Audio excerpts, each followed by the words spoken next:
কাল কিয়ামতের দিন একটা সূর্যের 12টা মুখ হবে, এক হাত মাথার উপরে থাকবে। যারা জাহান্নামী হবে, যারা জাহান্নামী হবে, তাদের মাথার গিরেগুলো টকবক টকবক টকবক টকবক টকবক করে ঘুরতে থাকবে। কারো নাক দিয়ে, কারো চোখ দিয়ে, কারো নাক দিয়ে, কারো চোখ দিয়ে ধোঁয়া ধোঁয়া ধোঁয়া ছুটতে থাকবে। কাল কিয়ামতের দিনটা তো কঠিন দিন হবে। সেই দিনেতে মা মেয়েকে চিনতে পারবে না, মেয়ে মাকে চিনতে পারবে না, ছেলে বাপকে চিনতে পারবে না, বাপ ছেলেকে চিনতে পারবে না।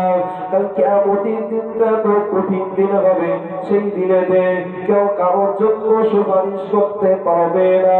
একজনাই পারবেন, একজনাই পারবেন, তিনি হলেন আখিরি জামানার নবী, নূর নবী হাবিবুল্লাহ জনাবে নবী মুহাম্মদুর রাসূলুল্লাহ সাল্লাল্লাহু আলাইহি ওয়াসাল্লাম।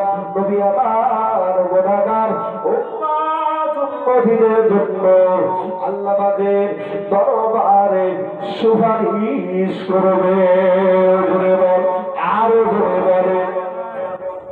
নবী আমার গুনাহগার উম্মত উম্মতীদের জন্য আল্লাহ পাকের দরবারে সুপারিশ করবে।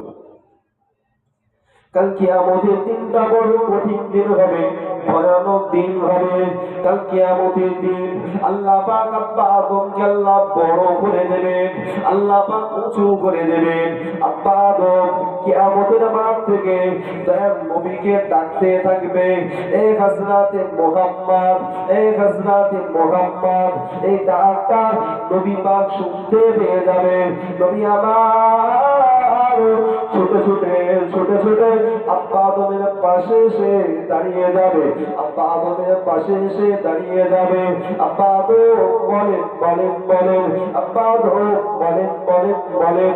আব্বা আদম সেই সময় বলবে, এ হযরতে মুহাম্মদ, জাহান্নামের দিকে চেয়ে দেখো, জাহান্নামের দিকে চেয়ে দেখো। তোমার কিছু গুনাহগার উম্মত উম্মতীকে জাহান্নামের মালিক ফেরেশতা টেনে টেনে টেনে টেনে জাহান্নামের দিকে নিয়ে যাচ্ছে, জাহান্নামের দিকে নিয়ে যাচ্ছে। নবী আমার থাকতে পারবে না, নবী আমার থাকতে পারবে না। জাহান্নামের দরজার সামনে গিয়ে হাতখানা বাড়িয়ে দিয়ে দাঁড়িয়ে যাবে, হাতখানা বাড়িয়ে দিয়ে দাঁড়িয়ে যাবে।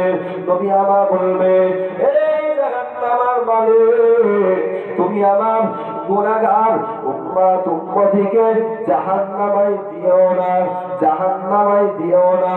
তুমি যদি আমার গুনাহগার উম্মত উম্মতীকে জাহান্নামে দাও, আমি নবী সহ্য করতে পারবো না। আরো ধরে বলে, এই জাহান্নামের মালিক, তুমি আমার গুনাহগার উম্মত উম্মতীকে জাহান্নামে দিও না।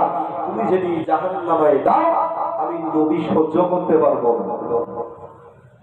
আর আমরা সেই নবী পাকের উম্মতে নবীকে কতটা ভালোবাসি, সারাদিন নবী পাকের কথা মনে হয় আমাদের, হয় না?